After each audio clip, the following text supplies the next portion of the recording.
Hello and welcome back to my channel. ഇന്ന് നമ്മൾ ഉണ്ടാക്കാൻ പോകുന്നത് പത്തിരിയാണ് കേട്ടോ. അപ്പോൾ വറുത്ത അരിപ്പൊടി വെച്ചിട്ട് എങ്ങനെയാണ് നല്ല സോഫ്റ്റ് ആയിട്ടുള്ള പത്തിരി ഉണ്ടാക്കുന്നതെന്ന് നോക്കാം. നമ്മൾ പത്തിരിക്കുള്ള മാവ് കുഴച്ചെടുക്കുന്നത് പോലെ തന്നെ ഇമ്പോർട്ടൻ്റ് ആണ് ഈ പത്തിരി നമ്മൾ ചുട്ടെടുക്കുന്നതിനുള്ള സമയക്രമവും. അപ്പോൾ ഞാൻ പറയുന്ന അതേ ടൈമിങ്ങിനനുസരിച്ച് നിങ്ങളൊന്ന് ശ്രദ്ധിക്കുകയാണെന്നുണ്ടെങ്കിൽ നിങ്ങൾക്കും പെർഫെക്റ്റ് ആയിട്ട് പത്തിരി ഉണ്ടാക്കിയെടുക്കാൻ പറ്റും.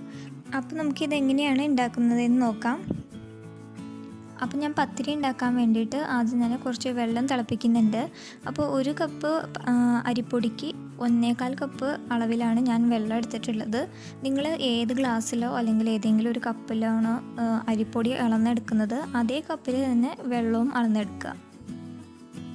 ഞാനിപ്പോൾ അരിപ്പൊടിക്ക് പകരം പത്തിരിപ്പൊടി നമുക്ക് വാങ്ങാൻ കിട്ടുമല്ലോ, അപ്പോൾ അങ്ങനത്തെ പൊടി വെച്ചിട്ടുണ്ട്. എൻ്റെ കയ്യിൽ അതുണ്ടായതുകൊണ്ട് ഞാനത് വെച്ച് ചെയ്യണമെന്നുള്ളൂ. നിങ്ങളുടെ കയ്യിൽ വറുത്തരിപ്പൊടി ഉണ്ടെങ്കിൽ വറുത്തരിപ്പൊടി വെച്ചിട്ടായാലും ചെയ്താൽ മതി കേട്ടോ. ഇനി നമുക്ക് പത്തിരിയിലേക്ക് ആവശ്യമായിട്ടുള്ള ഉപ്പ് നമുക്ക് ഈ വെള്ളത്തിലേക്ക് ചേർത്ത് കൊടുക്കാം.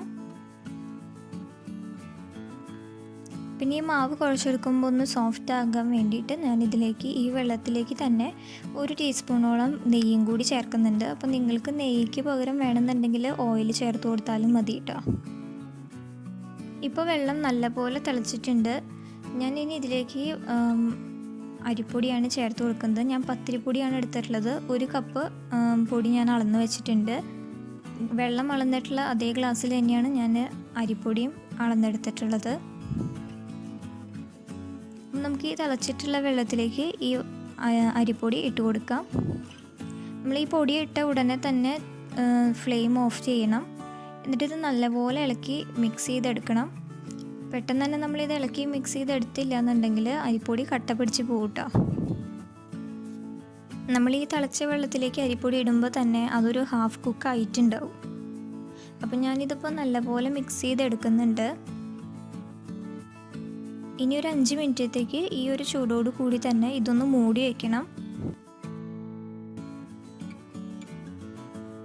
ഇപ്പോൾ ഒരു 5 മിനിറ്റ് കഴിഞ്ഞിട്ടുണ്ട്. ഒരുപാട് ചൂടാറുന്നത് വരെ വെയിറ്റ് ചെയ്യരുത്. ചെറിയ ചൂടോട് കൂടി തന്നെ ഇത് നല്ലപോലെ കുഴച്ചെടുക്കണം.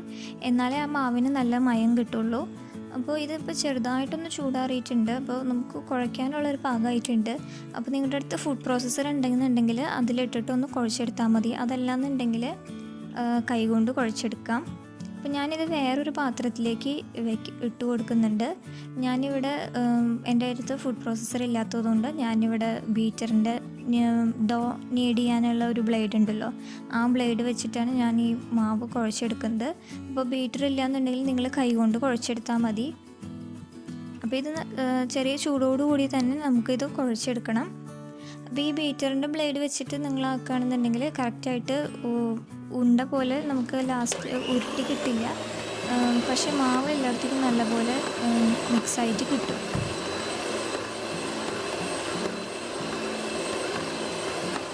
അപ്പം ഞാൻ പത്തിരിക്കുള്ള മാവ് ബീറ്ററിൻ്റെ ബ്ലേഡ് വെച്ചൊന്ന് മിക്സ് ചെയ്ത് കൈകൊണ്ട് ഒന്ന് ഉരുട്ടി എടുത്തിട്ടുണ്ട്. ഇതിനിപ്പോൾ ചെറിയ ചൂടുണ്ട് കേട്ടോ, അപ്പോൾ മുഴുവനായിട്ട് ചൂടാറിയിട്ടില്ല.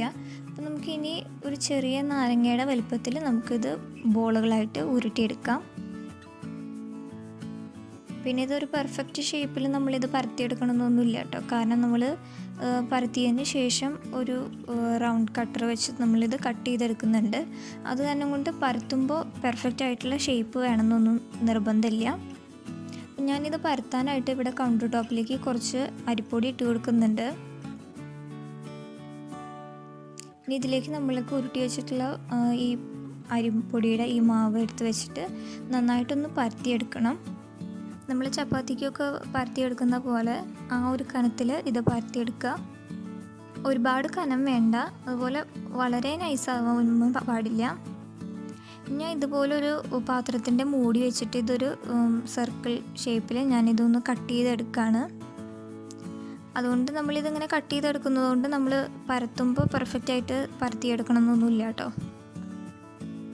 ഇതിപ്പോൾ ഞാൻ ആദ്യത്തെ ഇത് ഞാനൊന്ന് പരത്തിയെടുത്തിട്ടുണ്ട്. ഇതുപോലെ നമുക്ക് ഈ മാവ് മുഴുവൻ പരത്തിയെടുക്കാം.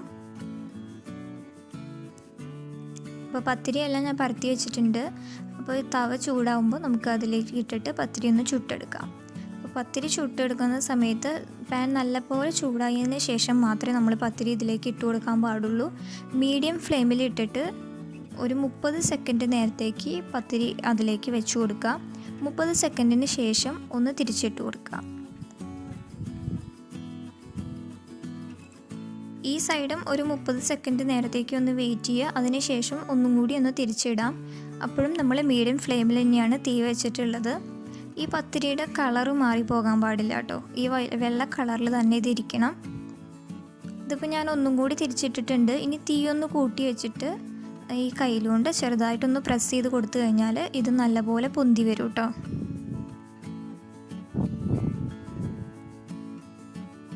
കണ്ടോ? അപ്പോൾ ഇങ്ങനെ ഒരു ടൈമിങ് വെച്ച് നിങ്ങൾ ചെയ്യുന്നത് നോക്കുകയാണെന്നുണ്ടെങ്കിൽ നിങ്ങൾക്ക് പെർഫെക്റ്റ് ആയിട്ട് പത്തിരി ഉണ്ടാക്കി എടുക്കാൻ പറ്റും. ഇതുപോലെ ഞാനിപ്പോൾ ആദ്യത്തെ എടുത്ത് മാറ്റി വെച്ചിട്ടുണ്ട്. അപ്പോൾ നമ്മൾ ആദ്യം ഉണ്ടാക്കി കഴിയുമ്പോൾ ഈ പാത്രത്തിൽ കുറച്ച് അരിപ്പൊടിയുടെ തരികളൊക്കെ ഉണ്ടാവും. അപ്പോൾ ആ പൊടികളൊക്കെ ഒരു തുണി വെച്ചൊന്ന് തുടച്ച് മാറ്റി കളയാം.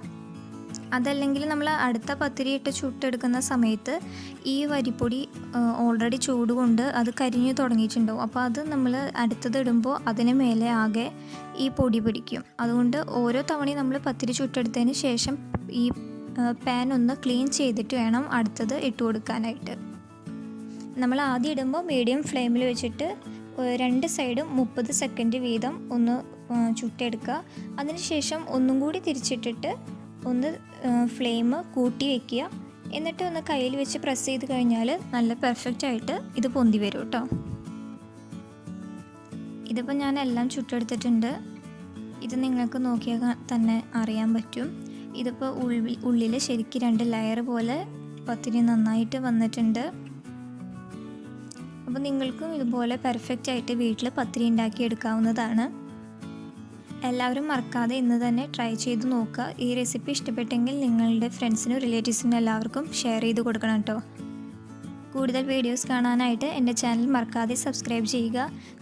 Thanks for watching.